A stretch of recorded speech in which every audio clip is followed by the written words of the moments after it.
Երեք Հայաստանի իշխանության ղեկավարը ապացուցեց, որ ստեղծել է մի մոդել, որը իրեն վեր է դնում օրենքներից եւ ինստիտուտներից։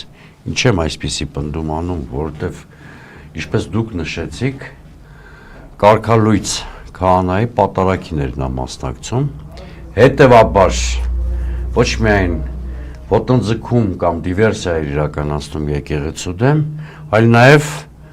ոտնձգում էր Հայաստանի Հանրապետության Սահմանադրության առնվազն մի քանի հոդվածների, մասնավորապես 17 հոդվածի դեմ, որը երաշխավորում է Հայաստանի պետության աշխարհիկ բնույթը, երաշխավորում է պետության եւ եկեղեցու տարանջատ գործելու սկզբունքը։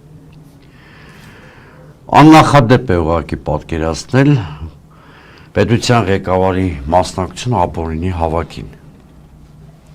Սա կրկնում եմ, իսկապես աննախադեպ է այսպիսի բան պատկերացնելը, որովհետև սա եւ համաշխարհային պատմության մեջ նախադեպը չունեցող մի բան է։